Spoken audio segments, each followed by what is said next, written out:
Now, next job is applications of Maxwell's thermodynamic relations. आपने चारों Maxwell's thermodynamic relations कर लिए हैं और ये आपके सामने है। ये चारों थर्मोडायनेमिक रिलेशंस कैसे याद कर रखने हैं ये भी आपको मैंने बता दिया है। इसके बाद जो चीज़ मैंने आपको बताई थी वो क्या थी, फ्यू डेफिनेशंस, और सबसे पहले जो थी that was coefficient of volume expansion. और जो कोफिशिएंट ऑफ वॉल्यूम एक्सपेंशन है that is denoted by alpha, और अल्फा आपके पास क्या है, चेंज इन वॉल्यूम पर degree rise in temperature at constant pressure per unit original volume. ये मैंने आपको बताया भी था पहले। मतलब जब टेम्परेचर में चेंज करेंगे, टी में चेंज करेंगे, तो वी में क्या चेंज होगा एट कांस्टेंट प्रेशर। तो अगर ये वी इंक्रीज होता है तो करली वी पॉजिटिव हो जाएगा। टेम्परेचर का इंक्रीज ही कर रहे हैं, करली टी इज पॉजिटिव। तो करली वी अगर पॉजिटिव है दैट मीन्स एक्सपेंशन, और अगर नेगेटिव है तो दैट मीन्स कॉन्ट्रैक्शन। तो अगर ये करली वी पॉजिटिव है तो अल्फा आपके पास पॉजिटिव हो जाएगा, और अगर करली वी नेगेटिव है तो अल्फा आपके पास नेगेटिव हो जाएगा। इसका मतलब है वो मटेरियल जो एक्सपैंड करते हैं हीटिंग पर तो उनका वॉल्यूम बढ़ेगा, तो करली वी उनके लिए पॉजिटिव होगा, उनके लिए अल्फा पॉजिटिव होगा। तो alpha is positive for the materials which expand on heating, क्योंकि करली वी पॉजिटिव हो जाएगा। हीटिंग मतलब टेम्परेचर इंक्रीज करना, और नेगेटिव का मतलब है कॉन्ट्रैक्ट ऑन हीटिंग, इसका मतलब है करली वी आपके पास नेगेटिव है। सिमिलरली आपके पास coefficient of pressure, pressure expansion, वो क्या है, करली पी बाय करली टी हो जाएगा। मतलब यहां आप प्रेशर में चेंज देखोगे। जो वॉल्यूम एक्सपेंशन की बात है तो वॉल्यूम में चेंज देखोगे टेम्परेचर के साथ, और जब प्रेशर की बात आ रही है, कोफिशिएंट ऑफ प्रेशर एक्सपेंशन होगा तो प्रेशर में चेंज देखोगे टेम्परेचर के साथ। जब आप वॉल्यूम में चेंज देख रहे हो तो प्रेशर कांस्टेंट रख रहे हो, जब प्रेशर में चेंज देख रहे हो तो वॉल्यूम कांस्टेंट रख रहे हो। क्या उसका ओरिजिनल प्रेशर था, ठीक है, तब आपने टेम्परेचर राइज करना शुरू किया। सपोज करली T that is the change in temperature, increase in temperature other, तो करली P that is change in pressure. और अगर करली पी पॉजिटिव है तो प्रेशर बढ़ रहा है, अगर नेगेटिव है तो प्रेशर कम हो रहा है। अकॉर्डिंगली बीटा, बीटा आपके पास पॉजिटिव होगा अगर प्रेशर इंक्रीज होगा विद राइज इन टेम्परेचर, और बीटा आपके पास नेगेटिव होगा अगर प्रेशर डिक्रीज होगा विद राइज इन टेम्परेचर। उसके बाद सीपी एंड सीवी, तो क्वांटिटी ऑफ हीट रिक्वायर्ड पर डिग्री राइज इन टेम्परेचर, ठीक है, प्रेशर कांस्टेंट तो प्रेशर कांस्टेंट, और वॉल्यूम कांस्टेंट तो वॉल्यूम कांस्टेंट। तो it is specific heat, rather molar specific heat at constant pressure, and it's molar specific heat at constant volume. फिर curly Q को आप हमेशा कैसे लिखते हो, पैरामीटर्स हमारे पास टेम्परेचर, वॉल्यूम, ठीक है, टी, वी, एस पी, ये चार हैं। तो कर्ली क्यू की टर्म्स में बातें नहीं हो रही हैं, तो कर्ली क्यू को इनकी टर्म्स में रखना पड़ेगा। तो कर्ली क्यू इज टी करली एस, और जैसे ही रखा तो ये बन गया, वैसे ही करली वी में सीवी में, उसमें भी करली क्यू को टी करली एस रखा गया। तो यहां प्रेशर कांस्टेंट तो सीपी और वॉल्यूम कांस्टेंट तो सीवी। उसके बाद जो चीज मैंने आपको बताई थी that was coefficient of elasticity. वो क्या होता है, stress over strain. Stress is pressure type, जो प्रेशर आप लगाएं इसका मतलब है उतना ही स्ट्रेस डेवलप हो रहा है, आप ऐसा कह रहे हैं, या फिर स्ट्रेस कितना डेवलप हो रहा है। तो इंटरनल रेस्टोरिंग फोर्स पर unit area that is stress.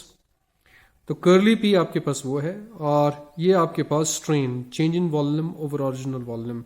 Negative का मतलब ये होता है जब आप प्रेशर अप्लाई करते हो तो वॉल्यूम कम होता है, तो इसलिए नेगेटिव साइन लगाया जाता है। वी ऊपर आ जाएगा तो वी ऊपर आ गया।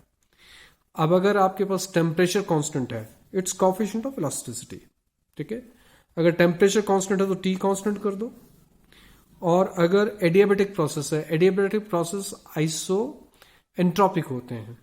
क्यों? क्योंकि आपको पता है curly Q that is T curly S, अगर आप हीट ही नहीं दोगे इसका मतलब है एडियाबेटिक प्रोसेस है। अगर ये कर्ली क्यू जीरो है तो कर्ली एस भी आपके पास जीरो होगा, इसका मतलब एस आपके पास कांस्टेंट होगा। तो क्यू कांस्टेंट लिखने की बजाय हम लिखते हैं एस कांस्टेंट, तो ई एस इज दिस। ये डेफिनेशंस लास्ट टाइम मैंने क्लियर की थी। अब इसके आगे चल रहा हूं मैं एप्लीकेशंस की ओर। और फर्स्ट एप्लीकेशन है हमारे पास change in temperature during adiabatic process. ठीक है, एडियाबैटिक प्रोसेस के दौरान टेम्परेचर में किस तरीके से चेंज आता है, ये पहली एप्लीकेशन है हमारी। अब एडियाबैटिक प्रोसेस में क्या चीज कांस्टेंट होती है, दैट इज एंट्रोपी। अभी मैंने थोड़ी देर पहले आपको बताया। तो एडियाबैटिक प्रोसेसेस आर आइसोएंट्रोपिक प्रोसेसेस, और जिसमें एंट्रोपी कांस्टेंट रहती है। अगर मैक्सवेल रिलेशंस पर जाऊं तो आपके पास दो ऐसे रिलेशन है जिसमें एस कांस्टेंट है, एक ये वाला और एक ये वाला।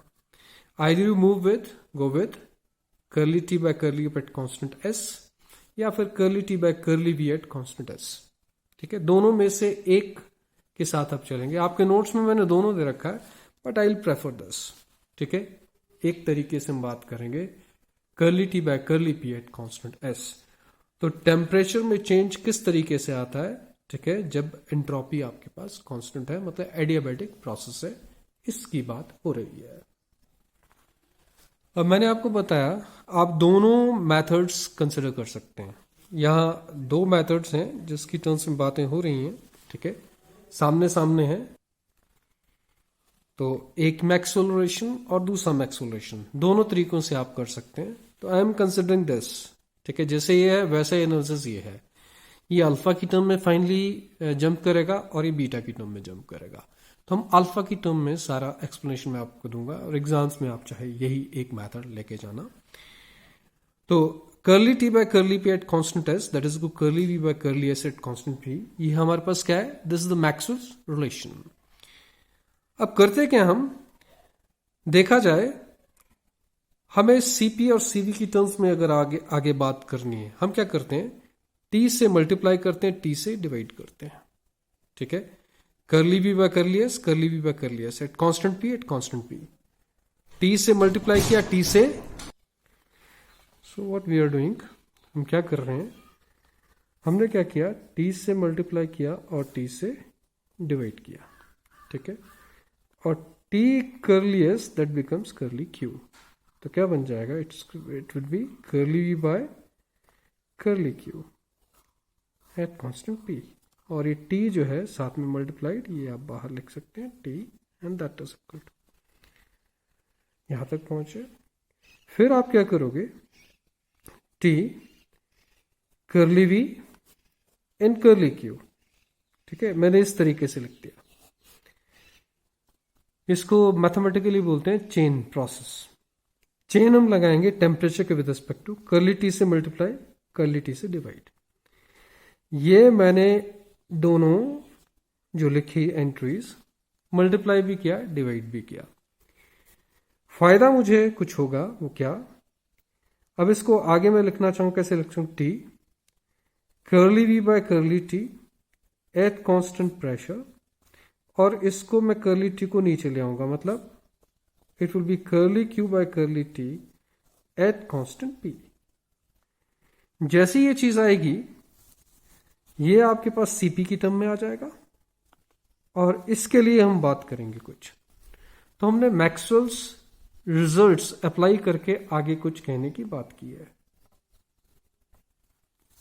अब जब इतनी चीज हो गई, तो अल्फा आपके पास ये है, ठीक है, और सीपी आपके पास ये है।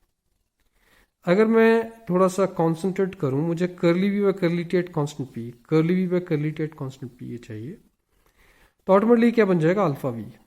तो अगर मैं इसकी बात करूं, इसकी रिप्लेसमेंट सीधी सीधी क्या हो जाएगी, that will be alpha we.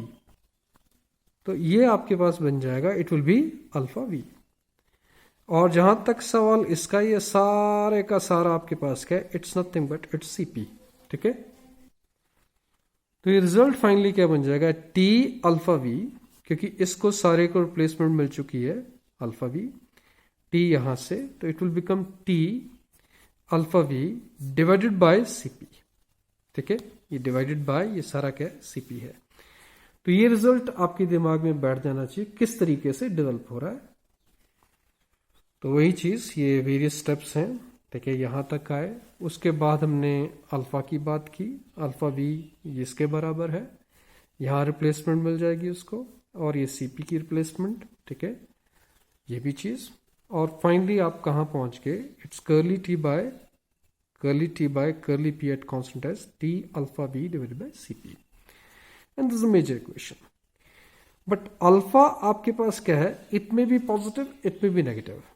Positive किन के लिए? For materials which expand on heating. जो मटेरियल्स एक्सपैंड होते हैं हीटिंग के लिए, उनके लिए अल्फा पॉजिटिव होता है, मैंने थोड़ी देर पहले एक्सप्लेन किया। And materials which contract on heating, उसके लिए अल्फा आपके पास क्या होता है? नेगेटिव होता है। तो अल्फा आपके पास पॉजिटिव होगा कि नेगेटिव होगा, ये डिसाइड करेगा इसका नेचर, जो लेफ्ट हैंड साइड में पॉजिटिव होगा कि नेगेटिव होगा। टी टेम्परेचर हमेशा एब्सोल्यूट स्केल में positive, V volume it's positive, CP is positive. Alpha decide करेगा, अल्फा अगर पॉजिटिव है तो सारा पॉजिटिव, और अल्फा अगर नेगेटिव है तो सारा नेगेटिव हो जाएगा।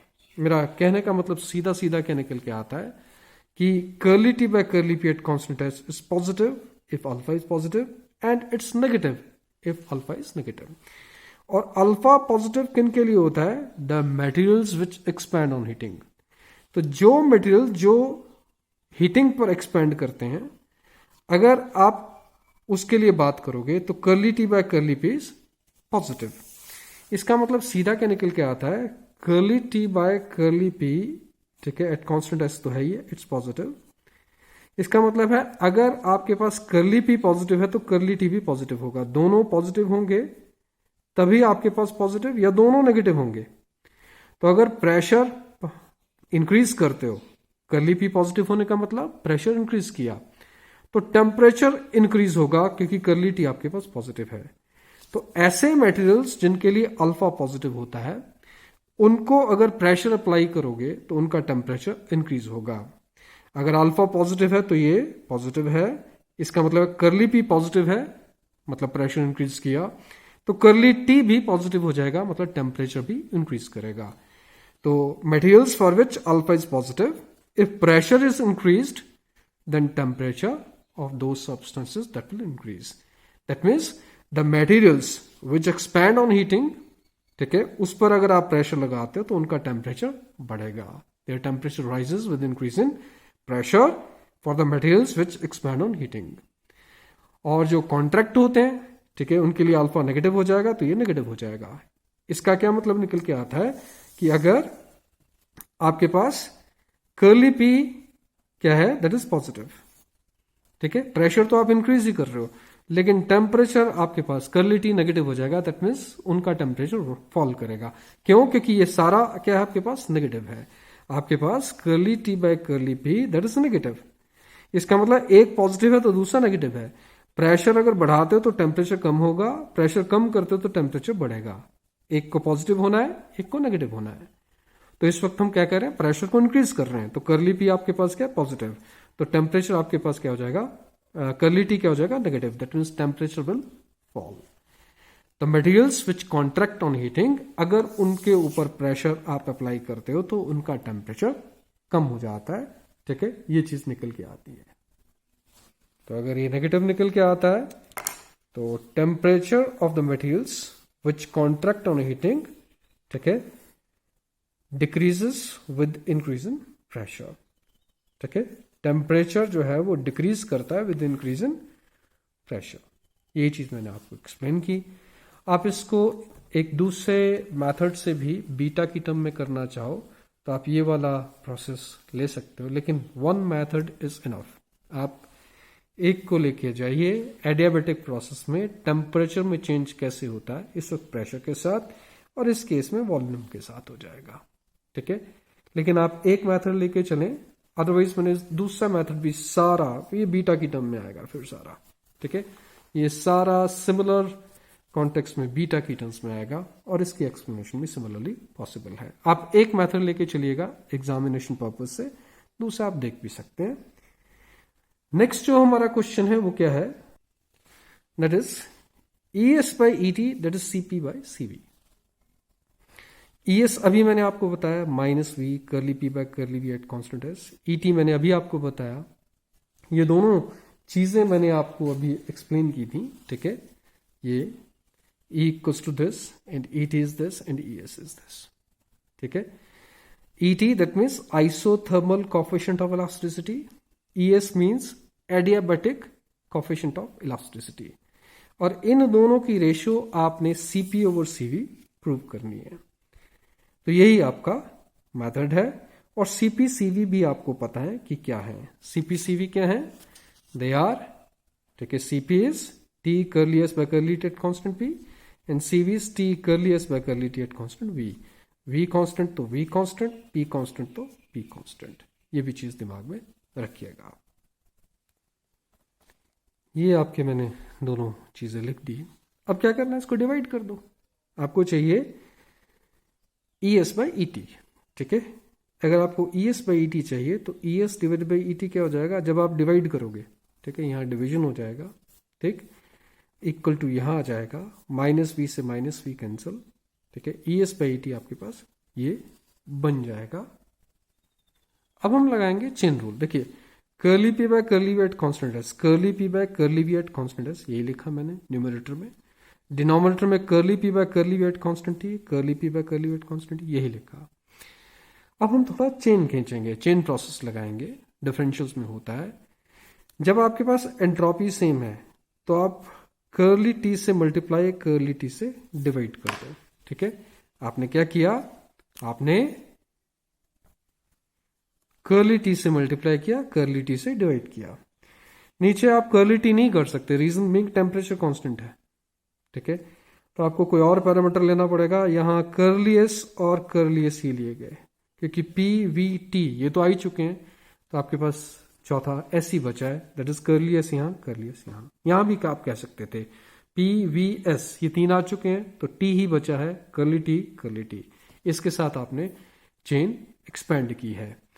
मोस्ट ऑफ द केसेस में जब भी हम आगे जाके चेन खींचेंगे तो टी के साथ खींचेंगे। This is the only expression जिसके साथ हम एस के साथ कहीं बात कर रहे हैं। आगे जाके जितने भी चेन आप प्रोसेस लगाएंगे, चेन रूल लगाएंगे, तो उसमें टी के साथ लगेगा, एस के साथ नहीं लगेगा। This is the only expression जिसमें एस के साथ हम बात कर रहे हैं। ऐसा होने के बाद आपके पास क्या मिल जाएगा, ये अलग अलग कर देते हैं हम। एस कांस्टेंट था, यह एस कांस्टेंट, ये भी एस कांस्टेंट, ठीक है। फिर यहां भी टी कांस्टेंट था, ये टी कांस्टेंट, ये टी कांस्टेंट था, ये टी कांस्टेंट, ठीक है। अलग अलग कर दिया, चेन प्रोसेस लगाने के बाद हमने अलग अलग कर दिया। अब आपको क्या करना है, इन सभी में ये चार आपके पास मैक्सवेल रिजल्ट्स हैं, ये चारों मैक्सवेल रिजल्ट्स को हम यूज करेंगे। देखिए, curly P by curly constant S ये मिल रहा है मुझे, लेकिन पहला लेकिन उल्टा है। ये curly P by curly T at constant S, अगर ये आपके पास रेसिप्रोकल फॉर्म में है तो रेसिप्रोकल फॉर्म में इसको भी लिख देंगे। तो curly S by curly V at constant P आपके पास ये बन जाएगा। तो इसको भी रिप्लेसमेंट मिल जाएगी। इसको क्या मिलेगी, it will be curly S by curly V at constant P, curly S by curly V at constant P. क्यों? क्योंकि आपके पास ये curly T by curly P at constant S ये जो है, ठीक है, इससे उल्टा यहां पड़ा है। तो ये चीज आपको क्लियर होनी चाहिए। उसी तरीके से मैं इसकी बात करूं, ठीक है, तो ये भी आपके पास सेकंड रिजल्ट है ये, ठीक है, ये वाला रिजल्ट। तो ये आपके पास क्या बन जाएगा, it will be minus curly P by curly S at constant V. तो ये दो रिजल्ट हमने न्यूमरेटर में यूज कर लिए। अब ये दोनों रिजल्ट आप डिनोमिनेटर में यूज करोगे। आपके पास है curly P by curly S at constant T, तो आपके पास curly P by curly S at constant T ये रिवर्स रेसिप्रोकल फॉर्म में यहां पड़ा है, तो क्या बन जाएगा minus curly T by curly V at constant P. मतलब इसके लिए अगर बात की जाए तो क्या बनेगा, it is minus curly T by curly V at constant P, ठीक है। और लास्ट में अगर बात की जाए इसकी, तो ये वाला रिजल्ट यूज हो जाएगा, ठीक है। क्या है, S V curly S by curly V at constant T, तो curly P by curly T at constant V, तो ये आपके पास बन जाएगा curly P by curly T at constant V. चारों रिजल्ट एक ही उसमें यूज हुए हैं, ये चारों रिजल्ट्स यूज होंगे, ये दिमाग में रखिएगा आप, तभी आगे बढ़ पाएंगे। इस रिजल्ट को प्रूव करने के लिए आपको सीपी ओवर सीवी के बराबर प्रूव करना है E S by E T. तो आपने ये किया, ई एस की वैल्यू रखी, ई टी की वैल्यू रखी, दोनों को डिवाइड किया, ऊपर टी के साथ चेन रूल किया और नीचे एस के साथ चेन रूल किया। और सीपी और सीवी के बारे में आपको पहले से पता है, ठीक है। CP is T, ये आपका अगर कहना चाहें curly Q by curly rated constant pressure, और ये curly Q by curly rated constant volume, और CP ओवर CV निकालना चाहें तो CP ओवर CV भी आपके पास निकल आएगा। आप T की फॉर्म में T कर्ली एस पहले से भी लिख सकते हो, ठीक है, वो भी पॉसिबल है। नेक्स्ट पेज पर आते हैं, तो CP ओवर CV आपके पास ये बन जाएगा, और ये इक्वेशन X, ठीक है, जो मैंने अलग अलग करके आपको बताई थी। फिर उसके बाद आपने चारों मैक्सवेल्स रिजल्ट्स ये बताने हैं, और चारों को आपने सबस्टिट्यूट कर देना है। सबस्टिट्यूट करने के बाद आपके पास ये आया, ठीक है, कुछ पॉजिटिव, ऊपर एक नेगेटिव आएगा, नीचे भी एक नेगेटिव आएगा रादर।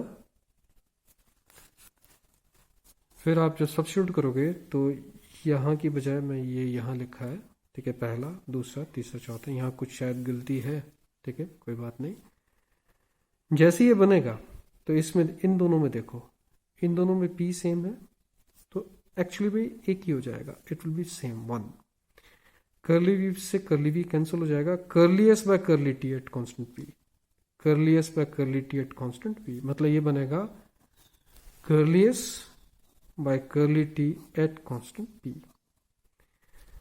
नेगेटिव नेगेटिव कैंसिल हो चुके होंगे, ठीक है, और यहां भी दोनों में वॉल्यूम कांस्टेंट है, और कर्ली P से कर्ली P कैंसिल हो जाएगा, और ये क्या बनेगा, कर्ली एस को मैं नीचे ले आता हूं डिवीजन में, curly T by curly S at constant V, ठीक है, ये बन जाएगा।